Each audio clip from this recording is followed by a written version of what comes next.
Last week, we learned that life is like walking through a stream. Remember? There's a continuous flow. We can't stop the flow.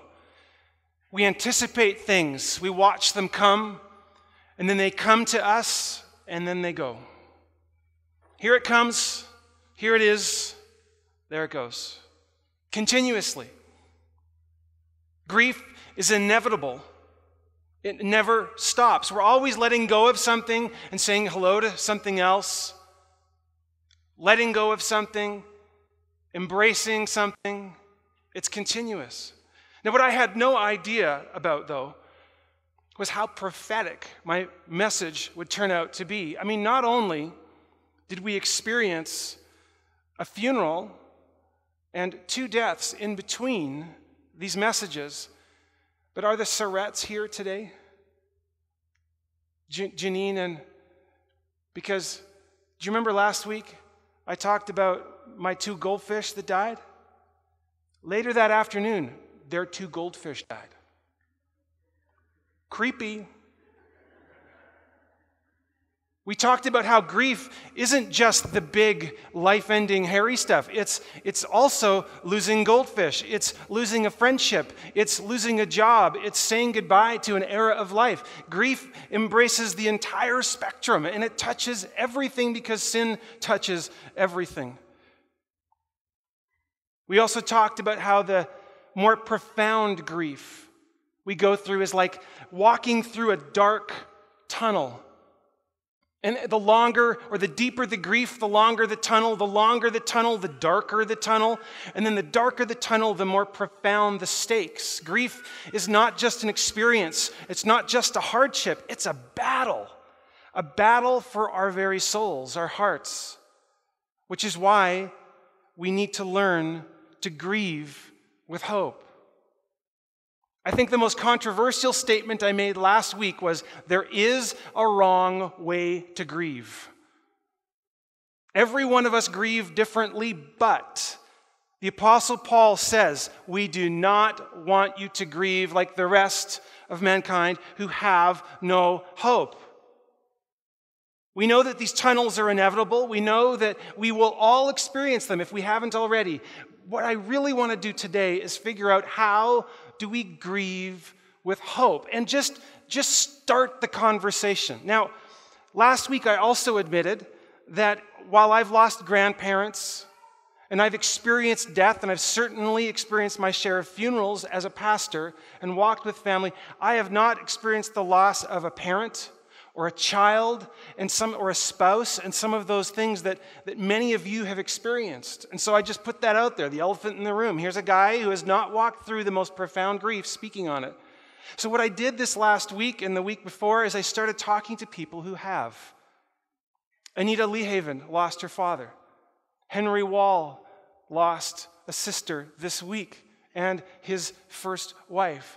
I talked to Vivian Laudermilk, who also lost her husband through Alzheimer's and that downhill slope. I talked to Elsie Queering, who's also lost a husband, and other losses along the way. So I'm going to quote them throughout the sermon. When it comes to the real meat, you need to hear from people who have walked the path and have learned, maybe the hard way, to grieve with hope. Obviously, you've heard the advice that we need to grieve honestly. That it doesn't do anyone any good for us to pretend we're doing better than we really are, just to let it all hang out. And there's certainly scriptural precedent for that. Lamentations 3 is one of those places. Let me just encapsulate this for you, read this for you. If you've never read this before, this may even shock you. You might even think, that made it into the Bible? Yeah. Here's someone in the throes of grief and affliction. I'm the man who has seen affliction by the rod of his wrath. I'm that guy, he says.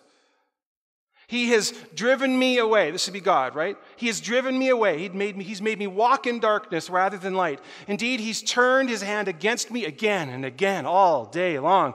He's made my skin and my flesh grow old. He's even blaming God for aging. He's broken my bones. He's besieged me. He's surrounded me with bitterness and hardship. He's made me dwell in darkness like those long dead. See, he's in the tunnel, isn't he? He's walled me in so I can't escape. Not only is he in the tunnel, he's stuck in the tunnel. He has weighed me down with chains, and even when I call out or cry for help, he shuts out my prayer. He's barred my way with blocks of stone. He's made my paths crooked like a bear lying in wait, like a lion in hiding. He dragged me from the path, and he mangled me, and he left me without help. He drew his bow. He made me the target for his arrows. He pierced my heart with arrows from his quiver, and I became the laughingstock of all my people. They mock me in song all day long. He's filled me with bitter herbs. He's sated me with gall. He's broken my teeth with gravel. He's trampled me in the dust. How many metaphors is he going to use? I've been deprived of peace. I've forgotten what prosperity even is. So I say, my splendor's gone, and all that I had hoped from the Lord. I remember my affliction and my wandering, the bitterness and the gall. I will remember them. And my soul is downcast within me. Grieving honestly is critical. And not only do we have precedent, we then also have permission to pour out our soul like water in the presence of the Lord, Lamentations 2:19. But grieving honestly isn't enough, is it? Remember that we said we're in a tunnel when we're grieving, a dark tunnel, maybe even stuck in the tunnel. And there in the dark, what happens? We lose perspective. We lose our sense of direction. We lose our sense of movement. We lose our desire for living. We give up hope. So just admitting that that's where I am is a good start, but it cannot end there because we are being shaped there in the dark. The longer you're in a season, the more profoundly it can shape you. We all go through those dark periods, but what happens there is critical. We are being shaped there. All we can feel in the dark is ourselves. All we can see and feel is our pain. Anita Lehaven says, when we keep our eyes on ourselves and the struggle, then our identity is formed there. That's a dangerous place to form our identity, she says. It will be riddled with thrown up walls and defense mechanisms and insecurity. Remember last week we said when our heart is broken, we're in critical condition. We need help. Remember that grief is a noun. It just is. It's what we feel. But grieving is a verb. It's our response. It's the action we take in response to our grief. And there we have a choice. Elsie said this, Elsie Queering, when you lose a loved one, part of you dies. What you do with the rest of you is a decision you have to make. Do I choose to live? Or do I choose to be a member of the walking dead? Vivian Laudermilk puts it this way. One is never prepared for death when it comes, no matter how gradually it comes. Speaking here of Edwin's suffering. She says, I don't know how to describe it other than my life had a huge hole in it. Each day had a huge hole in it. And I asked God, now what? And he showed me. King David was no stranger to suffering and loss. Not only did he experience the ups and downs of kingship and having his kingdom wrestled away from him by his own kin and hiding in caves and pretending to be mad to escape from Philistines and all of that went around his life in circles and there and back again. He also experienced the loss of an infant son. He also experienced the loss of an adult son. And it was King David This man that wrote those famous words, "The Lord is near to the brokenhearted, and he saves those who are crushed in spirit." Those who are crushed in spirit need saving, remember, because when our heart and our spirit is broken, we're in critical condition. But turning to God there in the dark, when it feels like it might even be his fault, is really hard to do. Even if it's not his fault, he allowed it. So how can I turn to the one who allowed this to happen to me? Anita goes on to say, when we allow him to tenderly and perfectly turn our gaze to him, then clarity and perspective have a chance. Most importantly, though, it allows us to form our identity in his enoughness. Not just even in his comfort, in who he is. These are hard-won words, one in the trenches of grief. But the call is not just to grieve honestly, it's to grieve intimately. First of all, with God. Remember Lamentations? He's broken my teeth, he's chewed me up and spit me out, and 125 different metaphors for how God had betrayed him. The story doesn't end there for him. He goes on to say, "Yet this I call to mind." This is the very next verse where I left off. "And therefore I have hope." I am grieving with hope still, even though I have experienced all of this. "Because of the Lord's great love, we are not consumed. For his compassions never fail, and they are new every morning." So he chooses to say, "Great is your faithfulness." And then he says to himself, "The Lord is my portion. Therefore, I will wait for him." Do you see what he's doing, how he's coaching himself? I'm going to make a decision. I'm choosing how to grieve, the verb. Number one, I'm going to talk to God. I'm going to grieve intimately. I'm also going to coach myself. I'm going to say, "Self, here's how it's going to play out." Because if I don't set some rules for myself, I'm going to stay stuck here in this tunnel. Grieve intimately first with God. I want to talk a little bit about Hannah today from the Old Testament. Hannah experienced a different kind of grief. The grief of not being able to bear children and having to let go of a deeply held dream of hers. But the pattern of grief is very similar. And again, grief is not only the loss or the death of a loved one. And so we're going to talk about this. Her story starts like so. Elkanah, that's her husband, had two wives. One was called Hannah and the other Peninnah. Peninnah had children, but Hannah had none. The Lord had closed her womb. You see the grief already being laid out. This is why she's struggling. But it gets worse. It often does, doesn't it? Because the Lord had closed her womb, her rival, Peninnah, kept provoking her in order to irritate her. And this went on year after year. Whenever Hannah went up to the house of the Lord, her rival provoked her till she wept and would not eat. Peninnah represents the enemy. She's the rival. She's the enemy in our lives. And what is Peninnah trying to do? Hannah is stuck in the tunnel of grief. She's lost perspective. She's lost hope. She's lost a sense of direction. She's weeping. She's losing weight. She's not eating right. And Peninnah keeps prodding her and poking her. Why? Because she wants to keep her there in the dark. And I'm serious as a pastor when I say this.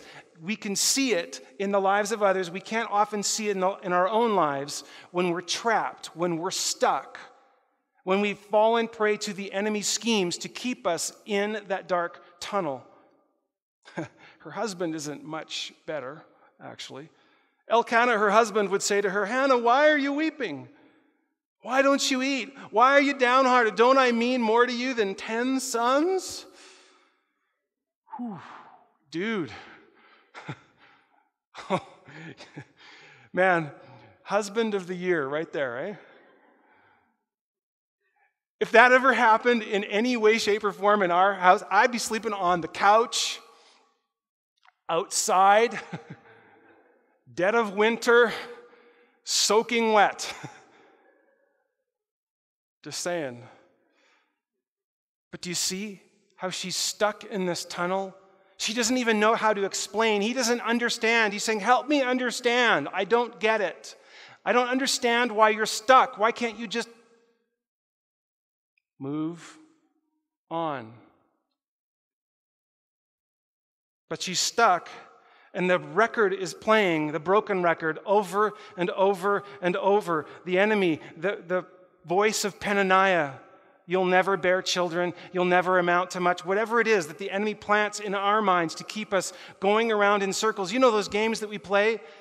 We ask the why question that never will find an answer, and we go around and around and around, and we refuse to even budge until the answer to the why question is answered, not knowing that we've fallen prey to the enemy's bait. Something happens there in the dark, in the stream. We pick up burdens.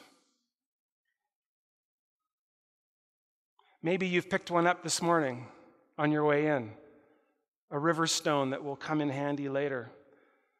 If you haven't picked one up, you can swing by the back at some point and pick one up.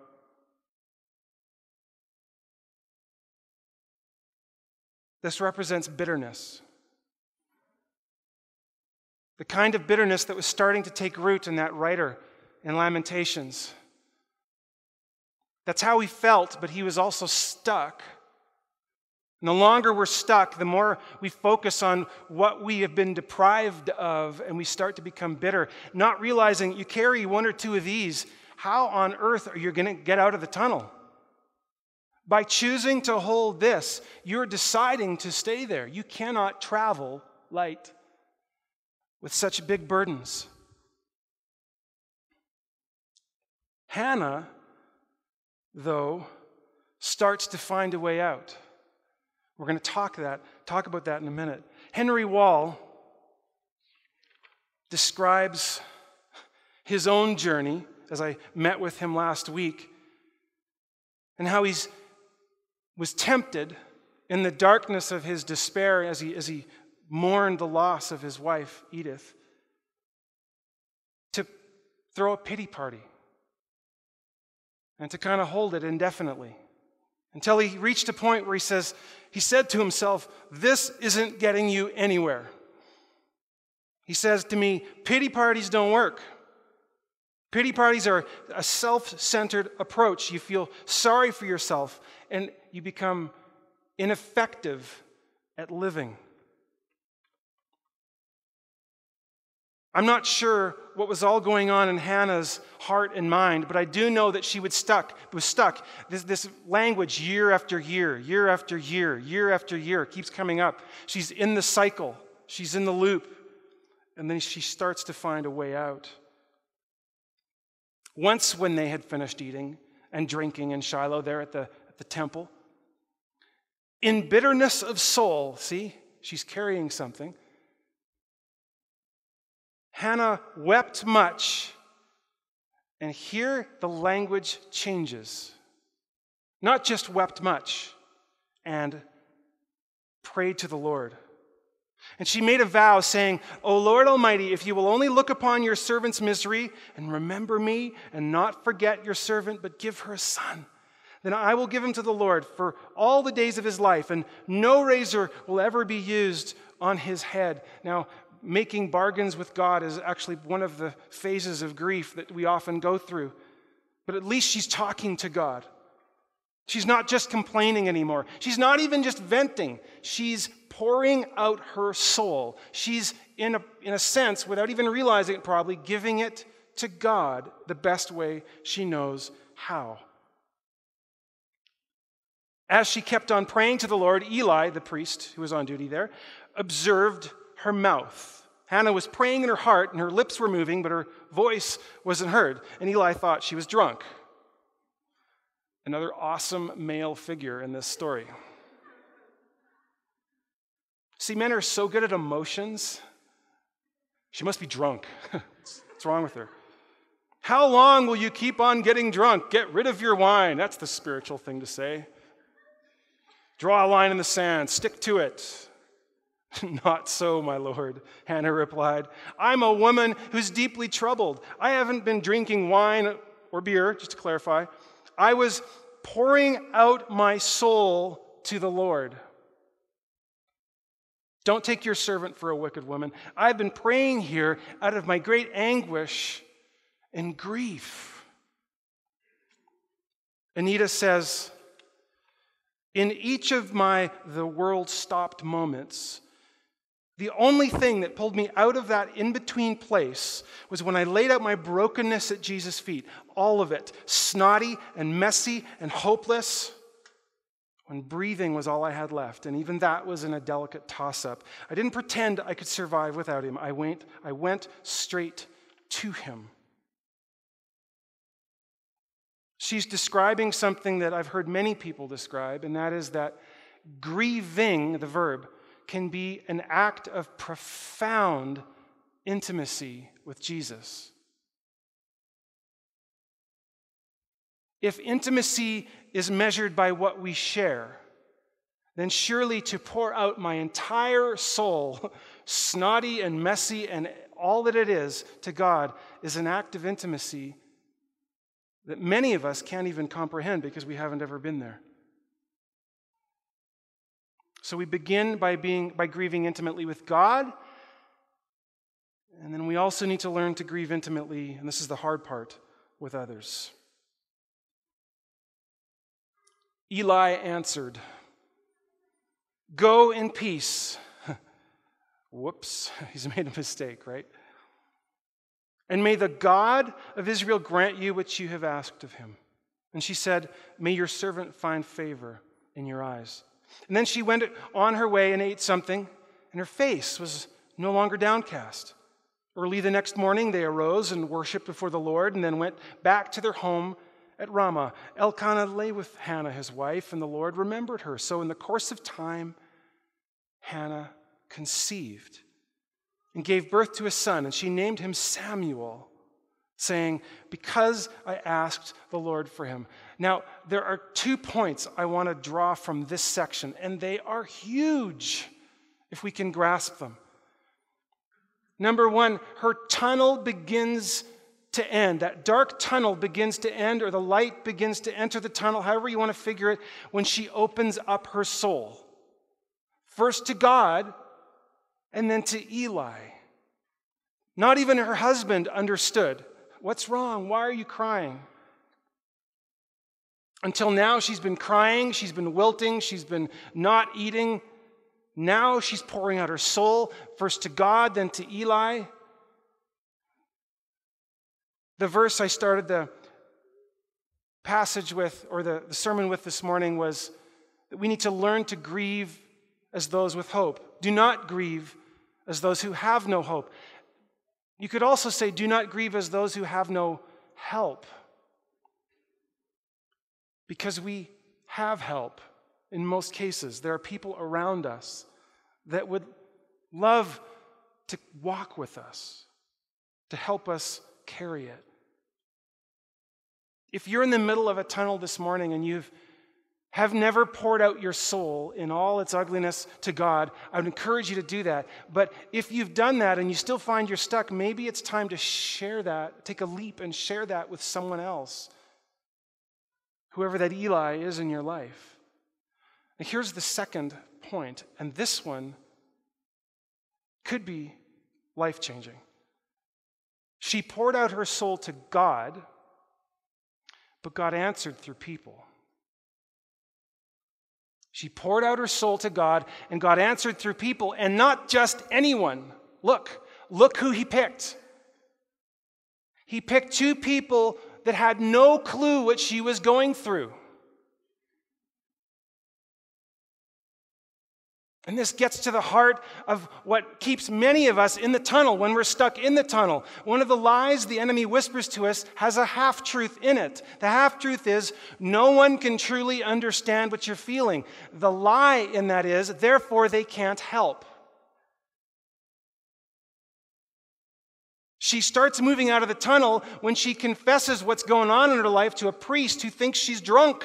Doesn't understand at all what's going on. And her husband, why are you crying? And God uses Elkanah as well to help pull her out of the tunnel. Both of them had no clue what she's going through, could never understand what she's going through. They're not a woman. They're never going to be there.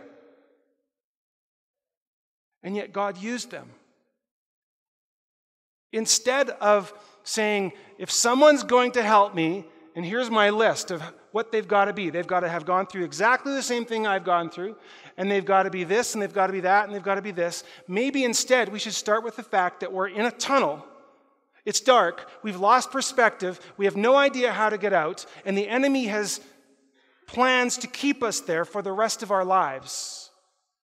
Maybe we should start there and recognize that one of the things he's going to do in that broken record is to say, nobody understands, nobody can ever help, you are hopelessly trapped.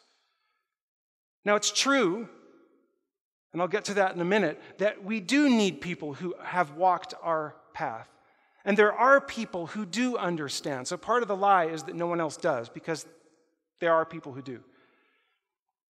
But if we've lost perspective, sometimes the only way to get it back is through someone who can truly be objective. Now, true, sometimes people who have not gone through what you've gone through can say the most damaging things because they have no clue. But sometimes they speak truth that we need to hear. Vivian says this, God showed me that my life would go on.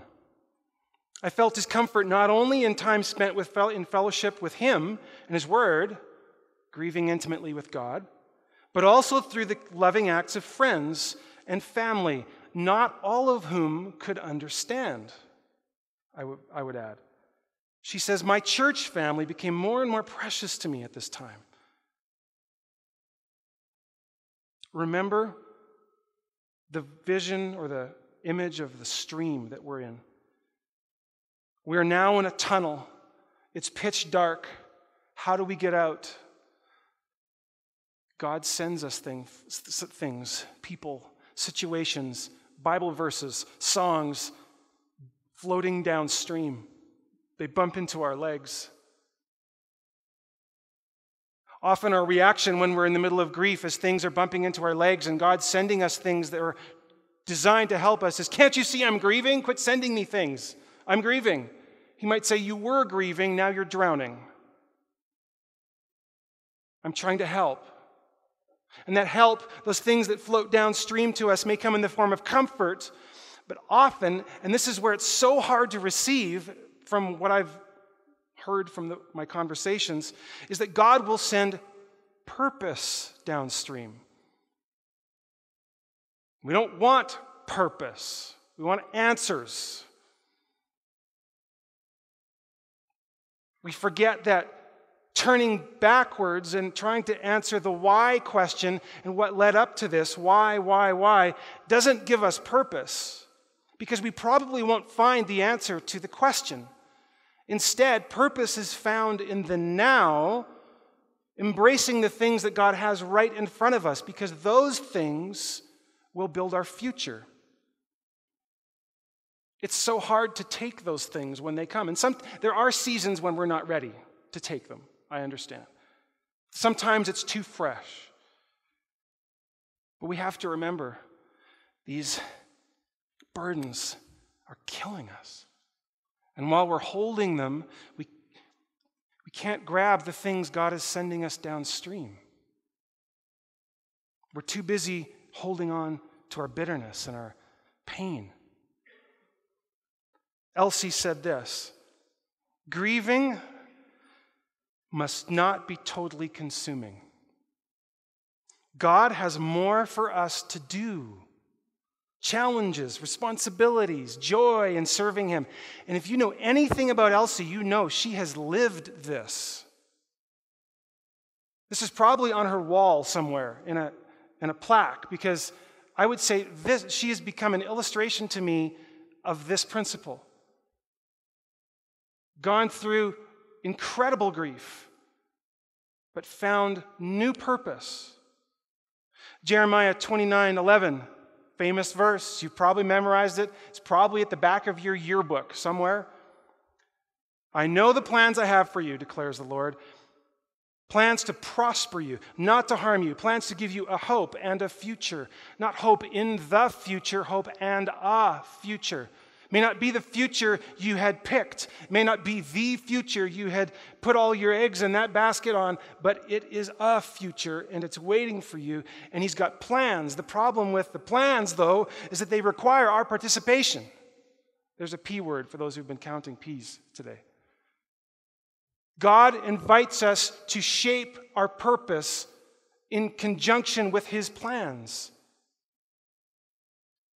It doesn't come to us wafting down from heaven and fill our lives without any effort on our part. It takes work. Can you imagine how Elsie had to transition from the loss of her husband to cancer to embracing something new, something to do, something productive, something to give?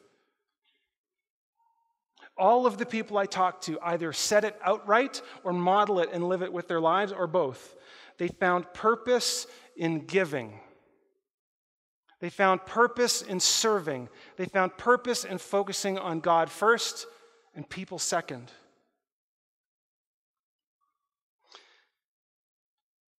I want to thank everyone, and especially those that I talked to who contributed to the sermon today.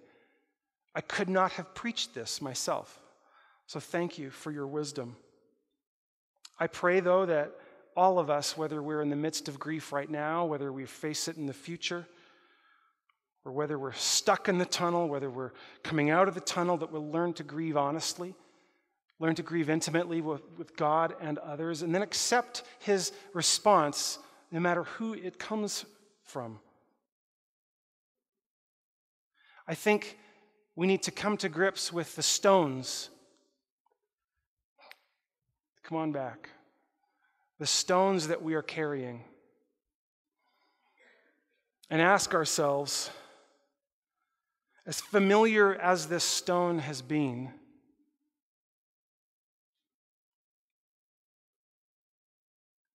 can we trade it? Would we trade it for what God has next for us? I want you to take a moment and reflect on what you're carrying and the weight of it. Maybe it's just the fact that you're carrying it alone. You need to share the burden. But I also want to offer that the Lord can bring new light today. Not because of the sermon I'm preaching or because of clever words that I've crafted, but because he's real. Because his Spirit works miracles. In your hand, many of you have a stone, a river stone, and that stone represents a grief that you carry. And it's only a symbol. That little stone may in fact be 50 pounds or 100 pounds on your soul. I want you to take a moment now and think through. If you need to, close your eyes and think through, what does this represent for me? And if you'd like a stone, feel free to swing back to the back and get them. They're still there. But in the next few songs, you'll have an opportunity to come and lay that stone at the foot of the cross as a symbol of your grieving intimately with God, honestly with God, or accepting the help of others as you grieve. Let's pray. Father, my deepest desire, and I know yours is too, is that these would not just be words that I've spoken, but they would be lifelines. that they would be truths that would turn the lights on for us. And Father God, I pray that as we reflect on that stone in our hand, or the one we're going to pick up in a minute, that you would help us understand, what is that? You'd help us to process, do I really want to hang on to this, or do I want to begin the process of giving it back to God? Father, I pray that that process, because it's not a one-time act, it's not a moment, but that process for many would begin. Or if we've began the process and gotten stuck along the way and we need to pick up where we left off and move ahead, I pray that that would happen now too. As we sing the next few songs, God, may we pour out our soul to you. May we find healing in your embrace, in your presence. And I pray for a powerful work of the Holy Spirit. Help us to have the courage to get up and do what needs to be done. In your name we pray. Amen.